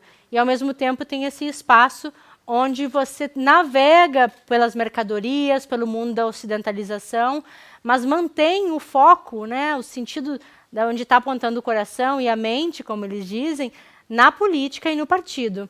Eu acho que o sistema de mercadorias, ele atualiza o sistema de sociedade em rede, ele atualiza o Conchi, na verdade, as mercadorias entram dentro do sistema de dádivas, onde as mercadorias circulam para continuar formando as redes, esse sistema de poder para manter o status quo também. Mas é claro que há mudanças, né? É claro que a China, há mudanças na família, os modelos de família estão ficando menores, mas eu não vejo por onde a possibilidade, né? É muito difícil de enxergar hoje na China uma mudança radical, a não ser para os nossos olhos à primeira vista, que a gente parece, como tem marca aqui. Mas a maneira como o sistema de empregos, como a lealdade ao partido funciona, é só olhar para a juventude. A juventude é a juventude que mais vai para fora do país e toda ela volta. Ela volta porque ela quer trabalhar para a China. E é uma juventude extremamente moderna, que vai para as melhores universidades do mundo, mas aquele foco, aquele eu nacionalista, ele se mantém. A única possibilidade que eu vejo dessa autoridade se quebrar do partido, do imperador, eu concordo, né, que o partido é o imperador, ainda mais agora que o Xi, né, renovou, porque cada presidente podia ficar 2 mandatos, como no Brasil. Agora ele tirou o limite, e ele é justamente um dos maiores presidentes, líderes da história da China nos últimos tempos, né? Ele já vem sendo cultuado como Mao, o novo presidente. Então, assim, ao mesmo tempo, ele tem colocado uma máquina de repressão muito forte. E, para mim, inclusive, voltando lá para o Fei Xiaotong, que é um antropólogo clássico lá da década de 20, ele vê isso, ele identifica que, talvez, o que quebra a autoridade é uma grande tirania, porque o que sustenta essa devoção à ordem, à autoridade, ao partido, é a benevolência. Então, se você perde a benevolência, pode entrar o país num caos. Então, não acho que o que vai levar à queda ou desestruturação do regime seja uma ocidentalização. Acho que a ocidentalização entra, assim como ela entra no Brasil, nós não deixamos de ser brasileiros, o sistema brasileiro não deixa de ser o mesmo sistema, ele se adapta, incorpora elementos, mas como a China tem um legado filosófico, uma teoria política, que é um aparato ideológico tão forte, provavelmente um dos mais, junto com o judaísmo, o cristianismo, um dos mais perenes da humanidade, é muito difícil de conseguir mudar isso, né? Eu acho mais fácil a China orientalizar o que vem do Ocidente dentro da sua lógica própria. Talvez eu esteja sendo um pouco romântica, mas eu acho que essa é a maneira como eu vejo desde a perspectiva de dentro dos próprios chineses. Tem muito foco para onde eles vão, muito foco de que as coisas estão funcionando, e o partido, né, conseguiu aprovar a quebra da alternância de poder sem nenhuma, ou quase nenhum protesto interno. Então, ao mesmo tempo que é um país que é da não permissão, as pessoas conseguem navegar por essa não permissão.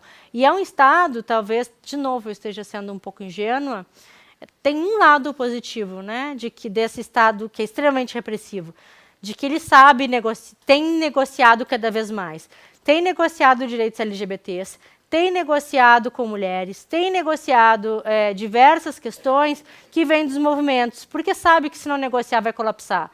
E aí eles conseguem negociar dentro de uma lógica chinesa. Eu te dou isso, me dá aquilo, a gente mantém, eles tentam reprimir, quando não conseguem, negociam. E os chineses usam esses protestos como modo de barganha, como moeda de barganha, né? Porque sabem que negociando consegue uma revolução legal. Daí a população toda se rebelou para fazer uma revolução legal, tal qual os Estados Unidos fez. E aí, the rule of law, que é só o que se fala na China, né? Aí, o que faz os chineses? O próprio partido adota. Nós temos the rule of law, ao modo chinês. E aí vão se adaptando. Então, eu vejo mais como um processo de negociação e de... Claro que tem mudanças, alternâncias, ocidentalização de aspectos, mas acho que é mais uma maneira da China se adaptar nos seus próprios termos.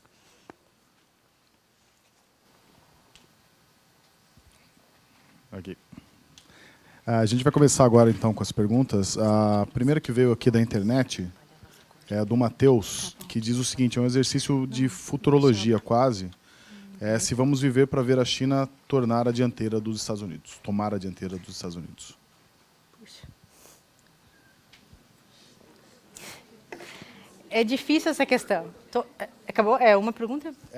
Essa pergunta, bom, todas são difíceis quando se refere à China, né? E eu sou uma antropóloga, eu tudo tem 10 respostas para cada resposta. Daqui. Por muito tempo, eu não sei responder precisamente, porque por muito tempo era óbvio que a China seria, em 2025, a primeira economia do mundo. Só que os Estados Unidos voltou a crescer e os Estados Unidos continua muito estável. Então, também já tem muitas análises que mostram de que para a China passar os Estados Unidos não vai ser na linha contínua. A China também adotou um modelo de decrescimento em função, a China não consegue crescer mais na mesma velocidade, até por uma questão de sustentabilidade, por outro modelo de desenvolvimento. Eu acho que sim, que a China passará, provavelmente, mas vai demorar muito mais do que se imaginava, porque as previsões eram que já seria 2020, depois 2025, isso não tem acontecido, e os Estados Unidos têm se recuperado, o desemprego nos Estados Unidos voltou a melhorar, a taxa de desemprego começou a melhorar, a economia do Trump, com todos os seus conflitos, com toda dificuldade, deu um sinal de melhora, que também é contestado se houve mesmo um crescimento norte-americano, mas os Estados Unidos voltou a crescer, os Estados Unidos está bem, então é muito difícil conseguir ainda substituir, não só em termos de hard power, né, não só em termos de econômicos, mas também hard power em poder militar, se comparar aos Estados Unidos, e também em termos de soft power, que é esse poder suave, que é o poder da cultura norte-americana, que os chineses, apesar de ter muitos institutos confúcios, ainda não têm um apelo no mundo. E para também ser a primeira economia do mundo, também depende um pouco desse poder suave, né? Desse quanto a China consegue impressionar o mundo. Então, a China não tem conseguido isso. Os Estados Unidos têm se recuperado de uma maneira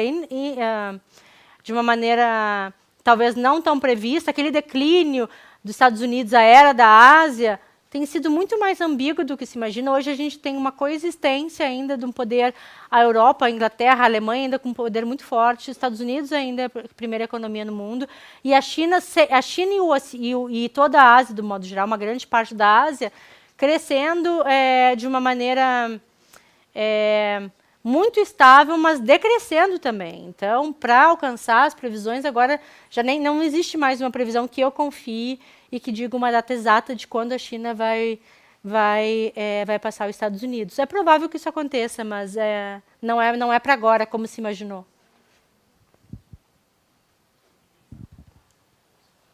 Boa noite. A minha pergunta é qual deveria... Boa noite. A minha pergunta é qual deveria ser o papel do Estado mediante o comércio informal? Estado qual? Brasileiro ou chinês? Ou os dois? Já que o chinês se mostrou bastante funcional, o brasileiro, que tem bastante repressão. Obrigada pela pergunta. Muitas frentes, porque a economia informal é um dos maiores problemas do Brasil. Se a gente pensar que 50% da população está trabalhando com a economia informal. E agora, ainda com a uberização do mundo, isso se torna cada vez mais um problema maior. Tem muitas maneiras que isso tem que ser atuado. Como todo problema complexo, talvez o maior do Brasil, tem que ser atuado de muitas frentes. Então, vou começar pela menor, que é o comércio de rua. Eu sou contra repressão, eu pessoalmente, baseado em números. Historicamente, a repressão nunca funcionou. A repressão sempre criou mais ilegalidade, porque você enforca aqui e sai por aqui e volta reaparece aqui. E de uma maneira cada vez mais precária. Então, repressão, certamente a solução não é reprimir. Nas ruas, tem que ter uma ação combinada entre Estado, entre governo federal e governo municipal e negociar o espaço. Eu não acho também, óbvio, que a gente tem que negociar o espaço. Não acho também que a gente tem que simplesmente, todo mundo pode trabalhar na rua. Mas, uma vez que você tem um contingente de 200 mil pessoas que foram para as ruas, só em um ano com uma crise, não adianta botar a polícia para cima dessas pessoas, porque graças a Deus que elas estão vendendo na rua, porque elas podiam estar se juntando ao crime organizado. Então, assim, que bom que elas estão lá. Então, é negociar, tu tem que ter tem que ter secretarias específicas para o comércio ambulante. E quando é comércio ambulante, é mais palpável, é mais tangível da gente ver, né? É preciso negociar, ter autoridades especialistas em negociação com as lideranças, muitas vezes não tem lideranças, mas com figuras-chave dos movimentos dos ambulantes, e negociar o espaço. Daqui não pode, mas a gente dá aqui. Também do governo, obrigação daí no governo federal, criar programas de maior proteção social para que as pessoas possam trabalhar no Uber, no empreendedorismo, né? Tem uma colega, Tatiana Roque, que vem trabalhando sobre esse tema há muito tempo. Eu acho que o MEI, que é o Programa de Pequeno Empreendedorismo, era um bom caminho. Ele tem que ser investido e melhorado, ampliar o sistema de proteção social para que as pessoas possam empreender. Esse modelo hoje de emprego, ele não está, o Brasil não está no momento de industrialização, né? Não está gerando emprego. Então, as pessoas vão autoempreender. Uma vez que estão fazendo isso, eu sou da turma que defendo mais proteção do Estado. Então, o governo tem que ter um pacote eficiente e que seja realista para que as pessoas possam ter proteção social e poder trabalhar. A minha postura, do modo geral, é liberar, porque quando a gente libera tudo, a gente consegue controlar e negociar. Então, a ideia é permitir e, a partir da permissão, tentar regular de uma maneira que seja bom para o Estado, bom para quem está circulando na rua, porque também é muita gente na rua, e bom para os comerciantes que precisam trabalhar. Então, no nível micro, é negociar o espaço, não colocar a polícia. No nível macro, é ampliar um sistema de proteção social que abarque ambulantes, trabalhadores do Uber.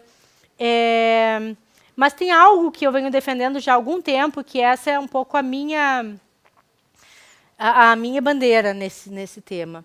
É pensar a criatividade como fonte de desenvolvimento. Acho que poucas pessoas no Brasil estão falando isso. Tem uma colega, Ilani Ikubi, que fala um pouco sobre isso. A China conseguiu fazer uma das maiores indústrias de celulares do mundo, entendendo que aquela porcaria do Xangai tinha potencial, porque as pessoas pegavam o celular, iPhone, quebravam, multiplicavam, faziam. Mas isso aqui não funciona para o chinês, porque a gente escreve de cá para cá. Mas na China a gente tem isso, e adaptavam e criaram celulares extremamente criativos. Então, por exemplo, quem aqui conhece gato, né? Gato de periferia, né? De luz, puxadinho de luz. Muitas pessoas daqui, né, já ouviu falar, já conhece um vizinho que tem, puxa o gato.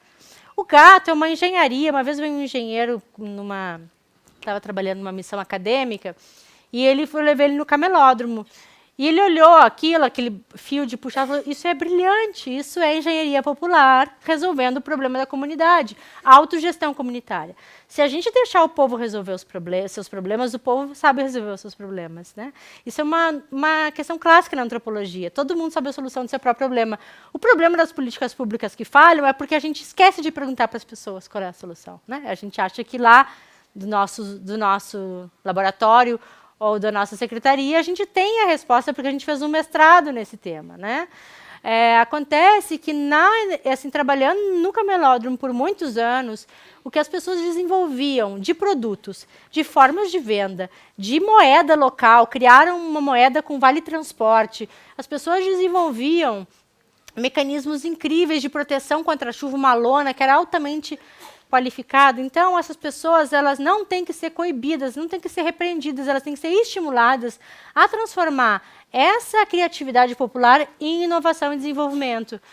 Eu hoje sou uma das coordenadoras de uma escola chamada Escola Comum, que é para alunos de periferia, daqui de São Paulo, que é uma escola de governo para formar lideranças em nível de excelência internacional.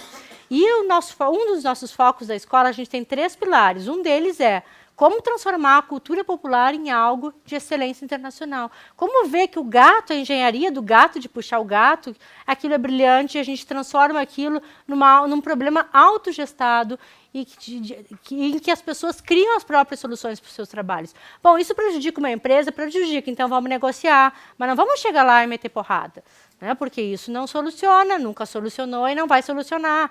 Então, resumindo o meu argumento, eu acho, em primeiro lugar, quanto ao uso do espaço, tem que negociar e tem que permitir, não botar polícia, negociar, tentar levar para ruas melhores, dar uma licença. No nível macro, tem que ampliar o sistema de proteção social e, junto com isso, tentar um novo modelo de nação, que aí é algo que ninguém fala hoje. A gente tem que ter um novo modelo de nação que pense a cultura popular, os saberes tradicionais como vanguarda da inovação, né, e não como atraso, e pegar a potencialidade disso e transformar isso no motor do nosso desenvolvimento, num deles, né? Para além de tantos modelos da indústria, do agronegócio e outros modelos que nós temos, a gente tem que transformar a energia popular em negócio. Eu passei anos no camelódromo. Eu não vi uma marca do camelódromo se formalizar. Uma só se formalizou, abriu uma loja, abriu uma marca, desenvolveu uma marca. Todas elas foram tão reprimidas, ficaram tanto fugindo, que eles não conseguiam, né? Agora, podemos até, né, tem toda uma questão, uma discussão sobre carga de impostos, o que também é verdade, mas também tem um ponto de muita repressão do Estado. E que é preciso que as pessoas tenham incentivos. E aí tem 2 modelos em desenvolvimento em disputa. Um é que as pessoas empreendam por si próprias e comece a coisa louca de começar a explorar o outro, eu sou contra esse modelo. E um modelo que, se a gente falar em empreendedorismo, tem que ser dentro do modelo de ampliação do bem-estar, de proteção social, que seja um modelo de contratação justo, né, que facilite a contratação de novos empregados, não como acontecia no camelódromo, que contratavam às vezes crianças, né, e pagavam $2 para atravessar a ponte. Né, que seja regulado pelo Estado, mas com proteção social, com incentivo para que essa criatividade possa gerar novas marcas, novas patentes, novas trademarks, para que a gente possa pensar, fazer algo novo do Brasil, para além, sair da caixinha, né, do mesmo modelo. E, claro, o outro modelo é emprego. Quando a economia vai bem, a economia informal diminui. Mas a gente nunca saiu de um número muito grande de economia informal. Então, a gente tem que pensar também nessa possibilidade. É claro que, se a gente for falar qual é a solução para a economia informal do Estado brasileiro, tem que criar emprego, óbvio. Né? E quando cria, melhora. Mas também não é suficiente. Né? Também não tem sido suficiente. Mais uma pergunta que chegou aqui pela internet. Na verdade, foi um tema que foi debatido por várias pessoas no YouTube, que é um dos canais onde a gente transmite ao vivo. E a pergunta é a seguinte: qual a relação entre o crescimento econômico chinês e o investimento em educação no país? Ótima pergunta. Total. Essa nova rodada do modelo de desenvolvimento chinês é toda voltada para pesquisa e desenvolvimento. Então, boa parte dos investimentos do Made in China 2025 e do Inteligência Artificial 2030 com dinheiro, com subsídio do governo. A China hoje tem um dos maiores números, tem o maior número de estudantes estrangeiros financiados pelo Estado em universidades estrangeiras. Mas aí também tem uma contradição, porque o estudo primário, o estudo ensino médio e o ensino básico, ele tem sido está cada vez mais privatizado. Então, há uma deterioração do estudo básico fundamental. Mas as universidades, o modelo de desenvolvimento chinês, ao contrário do Brasil, hoje deposita todo o seu modelo de crescimento em investimentos em educação, pesquisa e tecnologia. É o foco prioritário da China, porque a China sabe que não vai desenvolver patente, não vai desenvolver inovação, não vai desenvolver marca, e não vai desenvolver inteligência artificial se não tiver pesquisadores, porque como é que você vai desenvolver sem pesquisadores, né? Então, há o incentivo é total e não tem, a relação crescimento econômico com investimento em educação, ele é fundamental, principalmente nessa terceira rodada do desenvolvimento, que é uma rodada focada num novo modelo de desenvolvimento baseado na inovação, que depende da educação. Mas não só isso, qualificando a população, melhorando os investimentos em universidades, a quantidade de recursos que as universidades chinesas têm é espetacular. Bom, como tudo na China é tudo espetacular e muito grande. As universidades têm muito dinheiro, mas também tem esse problema que eu falava antes, né, que as escolas elas têm cada vez mais privatizadas, cada vez mais caras. A pressão nessa pressão nova do empreendedorismo, a pressão também para a pessoa ser bem-sucedida é muito difícil, então também causa muita depressão entre os estudantes. Mas o foco do crescimento, desde quem vai procurar emprego nas famílias, é a educação. Geralmente, quando estão num vilarejo, escolhe um da família, que é o inteligente da família, e ele vai trabalhar nas fábricas e vai estudar, e a família toda vai pagar o investimento do estudo desse aluno, e que vai então se desenvolver. Então, é um país que tem muito claro que não existe crescimento e desenvolvimento econômico sem investimento em educação.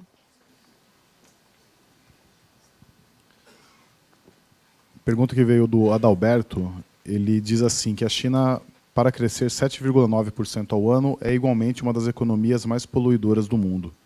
Com esse ritmo, como evitaremos de não destruirmos o mundo? Com esse ritmo é complicado, né? É uma pergunta quase retórica, porque eu simplesmente concordo. A China tem que ir para um novo modelo de desenvolvimento, tem que cumprir os acordos internacionais, a população chinesa não respira mais.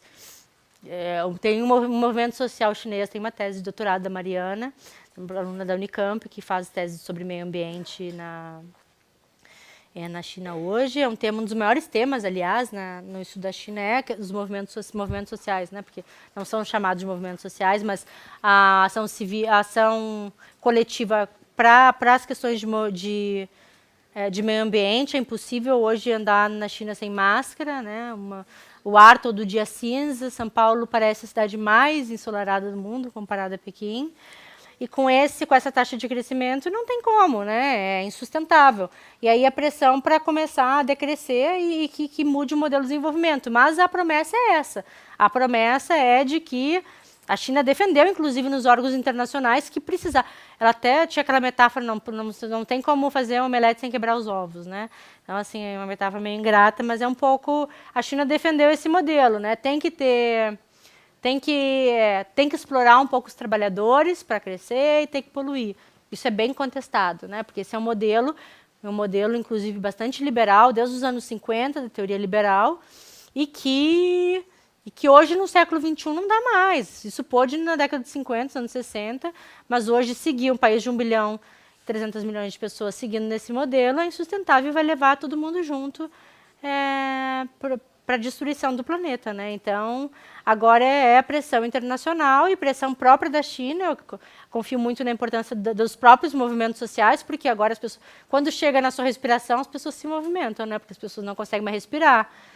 Então, diminuir o crescimento e investir em um outro tipo de desenvolvimento que é mais sobre materiais intangíveis, de inovação e tecnologia, ciência e tecnologia, do que a produção de produtos manufaturados.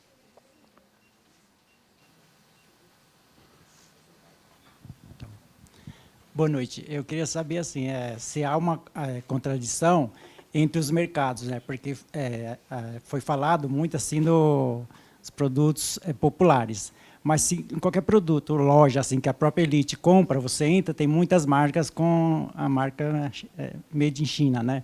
Se vai numa loja igual essas de redes, também tem. Então, onde há a contradição?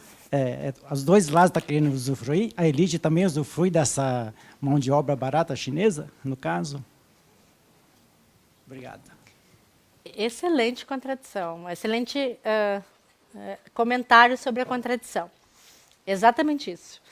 É um pouco hipocrisia, né? Porque escrevi um artigo sobre isso, lancei um artigo um pouco sobre isso esse mês, mostrando, imaginei brincar um pouco de gráficos, da onde que vinha algumas mercadorias de produtos, aqueles quiosques que tem em shopping center, que é cheio de bugiganga, sabe? E a gente vai traçando de onde vem tudo do mesmo lugar, da mesma fábrica, e a gente não precisa ir muito longe, a gente não precisa pegar a loja do shopping brasileiro. A gente pode pegar a Nike, a gente pode pegar grandes empresas. Eu trabalhei numa fábrica na China que produzia o mesmo urso de pelúcia para uma grande marca holandesa e que fazia de noite falsificado com o mesmo material para o camelódromo. Então, esse discurso, que é um discurso sobre imposto, que é muitas vezes um discurso mais moralizante do que necessariamente um discurso econômico, é uma grande contradição sim, de fato, né? Porque a gente vai ver a origem dos produtos, a maioria das lojas do Brasil vem na 25 de março, ou vem made in China, ou é exportado, mas é tudo made in China, e quando a gente está lá no olho do furacão, lá das fábricas, as fábricas são todas pequenininhas, são todas iguais, elas fazem para grandes fornecedores, para pequenos fornecedores, vem tudo do mesmo lugar. Então, a gente está falando aqui de preconceito. Tem muito preconceito sobre mercadoria chinesa porque associa ao preconceito da pobreza no Brasil. Então, você pensa que vem de um camelô e pensa que é bandido, que é marginal, que é preguiçoso, não quer trabalhar, vagabundo, porque está na rua. Mas a mesma mercadoria do sujeito, né, que trouxe a gente não sabe de onde, mas está numa lojinha bonitinha no shopping, daí é um trabalhador que está lutando contra os impostos. Né? O discurso é muito desequilibrado para práticas muitas vezes parecidas, mas não estou igualando, de fato, não estou igualando, fazendo uma falsa simetria. De fato, os trabalhadores formais pagam muito mais impostos e empregam pessoas, né? Não estou relativizando. Mas, em relação às procedências dos produtos, sim.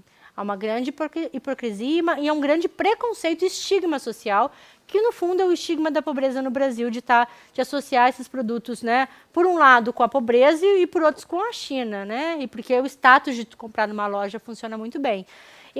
Nesse meu artigo que eu escrevi, eu mostrei o exemplo de um relógio que era a marca Gucci, né? A marca famosa Gucci. Não, eu trabalho com o Rolex.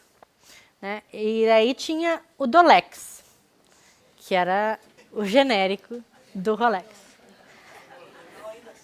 É isso que eu falava do Xangai. Na China, o que o governo chinês fez? Dolex e não é Rolex. A gente já aceitou o registro.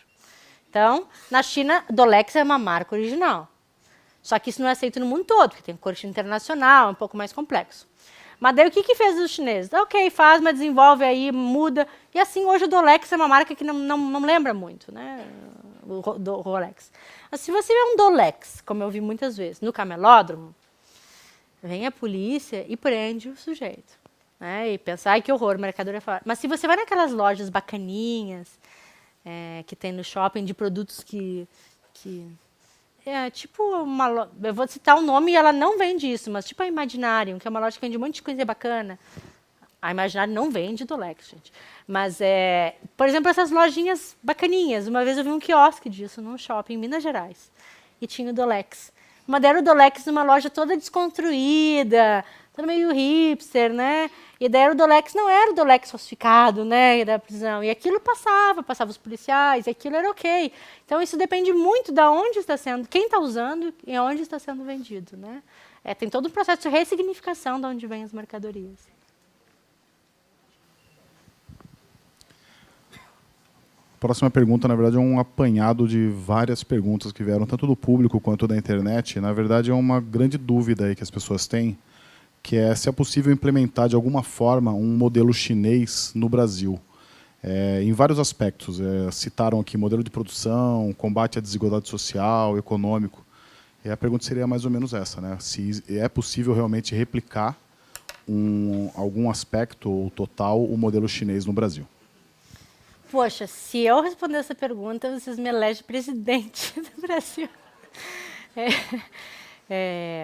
Não consigo responder essa pergunta, porque é uma pergunta que eu preciso passar muito tempo respondendo, porque o modelo chinês, não tem, assim, do modelo de industrialização chinesa, não. Né? A gente não vai voltar, o Brasil já se industrializou, já se reindustrializou, nós não vamos voltar para o modelo de abrir uma zona franca e começar a explorar as pessoas para vender mercadorias a $1. O Brasil não tem nem consegue, com o valor do real, produzir mercadoria barata assim. Né? Então, não. E também não é esse modelo que eu gostaria. Né? Então, agora, disputas. Né? É muito mais pensar em parcerias com a China, de como aprender como que a China faz e como que a China planeja, do que copiar o modelo. Acho que esse modelo de desenvolvimento chinês era um modelo muito planejado. O Brasil não tem como voltar para os anos 50, para os anos 70 e reindustrializar, não vai conseguir nem vender mercadoria barata. O que o Brasil pode sim, e deve olhar para a terceira fase, terceira rodada do desenvolvimento e investir em educação e tecnologia. Mas repassando 50 mil para um museu nacional, né, como a gente vê, esse não é o modelo. Nós não estamos nem cortando bolsas, como o Brasil tem cortado, etc. Há muitos anos a gente vem num modelo de não investimento em educação, em ciência, tecnologia e inovação. Não tem como. Então, a minha aposta é investir. Se a gente for copiar o modelo chinês, em 2 aspectos. O primeiro é muito diferente também, porque o Brasil tem uma economia também mais agrária, mas, enfim, investir é bastante diferente também de toda a China, que tem ido de uma economia agrária para um investimento massivo também nas cidades. Mas os 2 pontos que eu acho fundamentais o primeiro é esse, de olhar como a China está conseguindo sair e reinventando os programas de saída da pobreza e geração de emprego a partir de inovação e tecnologia. O segundo ponto que o Brasil tem que copiar é meta e foco. Tem que ter meta para 5, 10 e 20 anos. Eu tenho uma coluna sobre isso chamada Plano de Nação. Se alguém tiver interesse, eu tenho um site, eu escrevo bastante sobre isso. O Brasil tem que ter um plano de nação que não colapse com a troca de governo, com minimamente coisas integradas e discutidas com a população, e que pense metas para 5, 10, 20, 30 anos, mas a China conseguiu tirar milhões da pobreza com um trabalho semi-escravo, o trabalho intensivo de escravo. O Brasil fez isso, né, com um modelo de transferência de renda, que a China já está olhando. Então, pensar também o que deu no Brasil certo, né, e melhorar como a gente pode melhorar. E o que eu acredito que do modelo da China que a gente tem que replicar não é industrialização a todo pano. Isso vai gerar sofrimento, miséria, mais desigualdade, violência, poluição. Nós temos que investir para onde a China está olhando, porque a China está à frente, então vamos olhar à frente. Investir em ciência e tecnologia e pegar essa criatividade popular. E aí outra coisa também que daí eu acho que nós temos que fazer é olhar como a China abarcou seus trabalhadores informais, que eu acho que a gente tem que fazer. A gente tem que mudar a maneira como o Brasil se vê, né? O modelo desenvolvimento brasileiro que se vê como uma elite branca, desenvolvida, e olha todo o resto como um Brasil que não deu certo, né? Nós temos que pensar num modelo inclusivo, que uma vez que a periferia vai para frente, todo o Brasil vai para frente, né? Quando os de baixo se movem, vem todo mundo junto, né? Todo mundo ganha pensando num modelo mais inclusivo. E a China, apesar de muita repressão, ela sempre teve uma visão do foco no total da população. A gente pode discordar dos caminhos, mas tem que tirar 10 milhões de pessoas da pobreza por ano. E o que o Brasil tem que fazer? O Brasil teve nesse caminho também de tirar, com muitas críticas que a gente pode fazer ao programa Bolsa Família, que tem muitos prós e contras, mas aí os números estatísticos já mostraram, né, de que uma vez que as mães recebiam dinheiro, tudo melhorava, a saúde, o pré-natal, a educação, e aí vai gerando um círculo virtuoso. Não acho que o Bolsa Família vai resolver o problema do país, mas a gente tem que pensar em outros programas, né, como eu já falei da minha colega Tatiana Roque, vem defendendo a renda mínima para todo mundo, né, para que as pessoas, que a gente consiga, com dinheiro circulando na economia, fazer a economia circular, com dinheiro circulando entre as pessoas, a economia circula e a economia cresce também.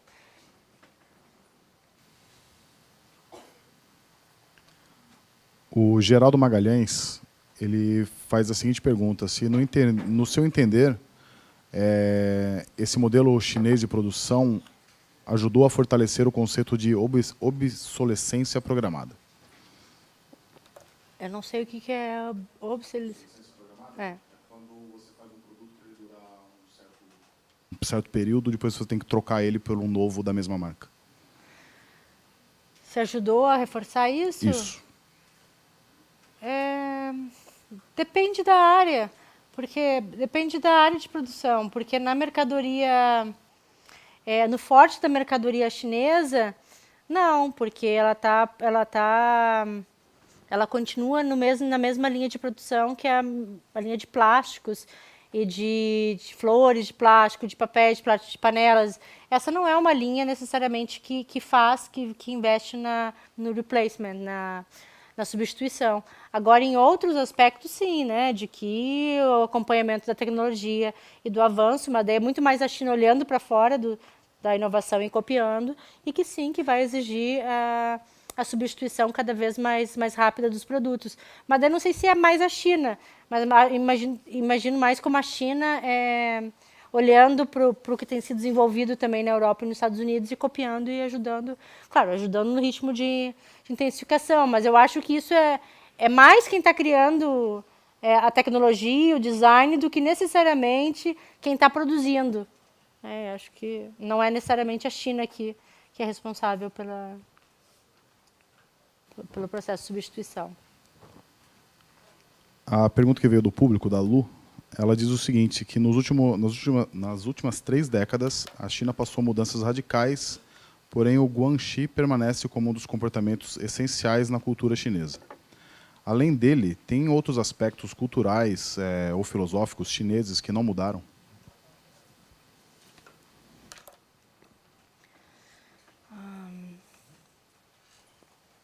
É que o guanxi tem que pensar bastante. Assim. O guanxi, ele é quase um que a gente chama na antropologia de um fato social total, que engloba diversas questões, né, como a fé, como a crença, como a visão religiosa, não que engloba, mas passa pelo relacionamento do guanxi.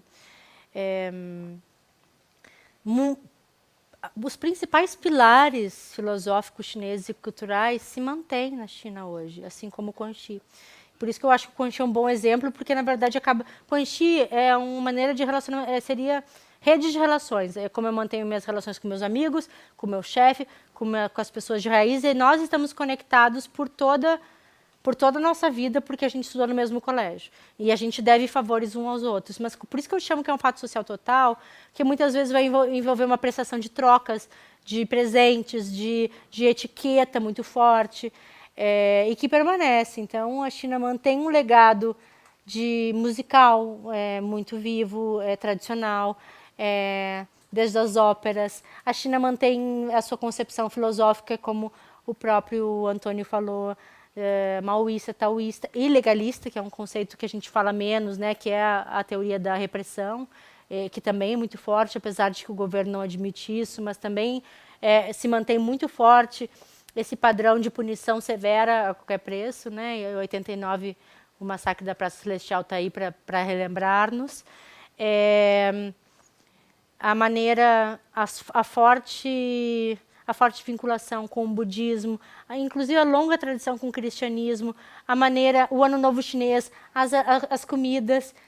A cultura chinesa, ela se transforma como toda cultura dinâmica, mas ela permanece muito viva e ao contrário do que se esperava, de que ela ia colapsar, como se dizia que a família ia se tornar menos importante, ela se readapta.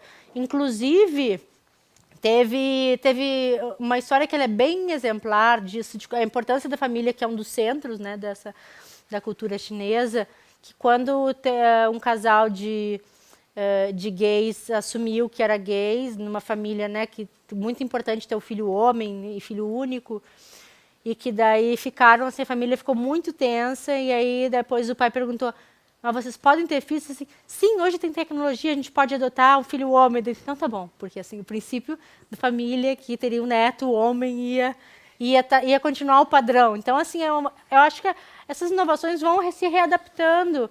Agora também, assim, a gente tem que também pensar que a cultura chinesa é uma cultura muito heterogênea. A alimentação chinesa, que varia completamente do sul, é um país tão heterogêneo como o Brasil, né? E que esses grandes modelos, eles são resgatados ao longo do tempo, mas às vezes eles entram em colapso, daí volta. Mas de algum modo geral, a noção do reino do meio, que é assim que a China começa a ser criada, né? Como grupos no qual o mundo girava ao redor e que tinham grupos vinculados ao sistema de linhagem, de família, onde no topo você tem um imperador, e a partir disso passa todo o sistema de rituais, de devoção, aí você acende lá um incenso, uma vela para mandar uma fumaça para os ancestrais. Toda essa base desse sistema de linhagens que começou lá na dinastia Zhou, que é 3.500 anos atrás, esses ritos aos ancestrais, isso permanece até hoje de maneira... É um dos centros do coração da cultura chinesa. Mas isso, de novo, por isso que eu falava que o Quanti é tão importante, porque esses rituais eles vão passar também pelas redes de relações, né? Vão ser cultuados pelas redes de relações. Chegamos ao fim do Café Filosófico. Só alguns avisos antes, que na próxima sexta a gente dá prosseguimento ao módulo de setembro, Oriente e Ocidente em Diálogo, recebendo o filósofo Dilip Londo, com o tema Índia, Razão e Religião. O vídeo dessa palestra já está no nosso site, para quem quiser rever. E só agora um pedido de aplausos para a nossa palestrante de hoje. Obrigado.